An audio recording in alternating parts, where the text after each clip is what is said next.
Hai semua, peperiksaan dah dekat kan? Jangan risau. Dalam beberapa minit je, kita akan bedah siasat 4 topik paling penting dalam subjek elektrik dan elektronik. Tujuannya, supaya anda semua boleh masuk dewan peperiksaan tu dengan lebih yakin. Dah sedia? Okey, jom kita mulakan. Okey, ini dia plan tindakan kita. Mula-mula, kita akan sentuh pasal asas komponen elektronik. Lepas tu, kita akan fahamkan bahasa asas litar digital, macam mana komponen ni semua bercakap antara satu sama lain.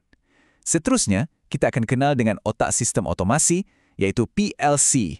Dan akhir sekali, kita akan lihat macam mana nak gabungkan semua ni dalam proses reka bentuk. Jom! Baiklah, kita masuk bab pertama, asas komponen elektronik.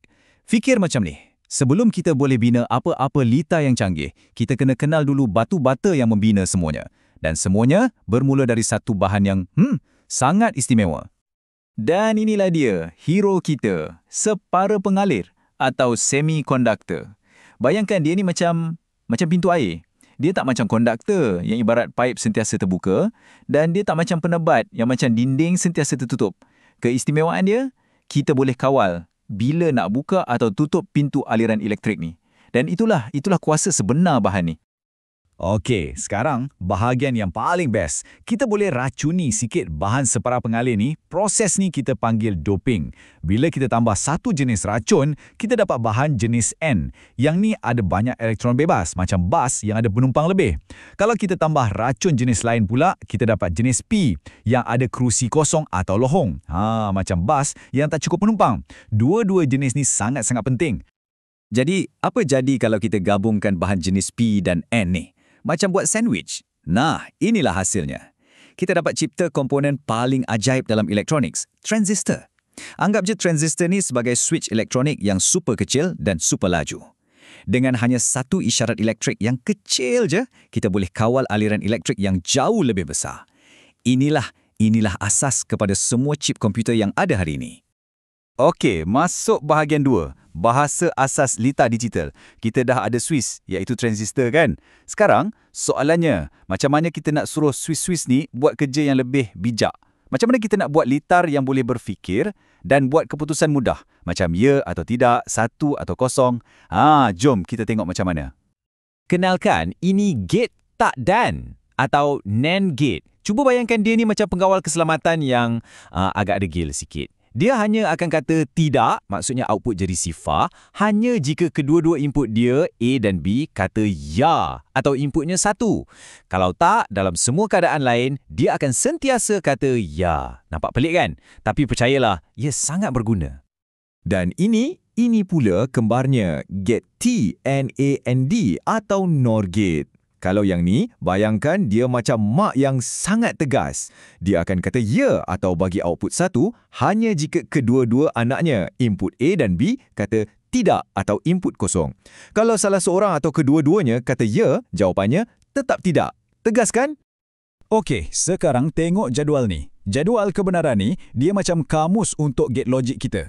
Dia tunjukkan semua kemungkinan output berdasarkan apa sahaja input yang masuk dan dengan sini baik-baik. Soalan tentang jadual ni memang soalan favourite dalam peperiksaan. Jadi, tolong pastikan anda faham dan hafal corak ni. Ia boleh selamatkan banyak markah anda nanti.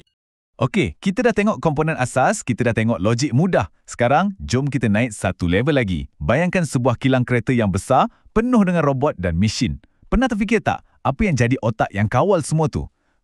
Inilah dia. PLC atau pengawal logik boleh atur cara. Cuba tengok perbezaan ni, sangat ketara. Zaman dulu, kalau kilang nak tukar dari buat kereta model A ke model B, jurutera kena tukar semua wayar secara manual.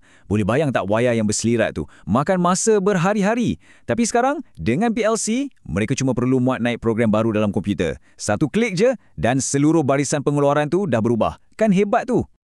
Nak faham macam mana PLC berfungsi? Sebenarnya senang je. Ingat 3 perkataan ni. Input, proses, output. Mula-mula, PLC dapat input daripada penderia. Contohnya penderia suhu. Lepas tu, otaknya iaitu CPU akan proses maklumat tu ikut kod yang kita dah tulis. Akhir sekali, ia akan hasilkan output. Macam hidupkan kipas atau nyalakan lampu amaran. Itu je. Input, proses, output. Konsep yang sama inilah yang diguna pakai dalam sistem otomasi paling kompleks sekalipun. Okey, bahagian terakhir, proses reka bentuk anda. Sekarang, anda dah ada semua ilmu teknikal ni kan?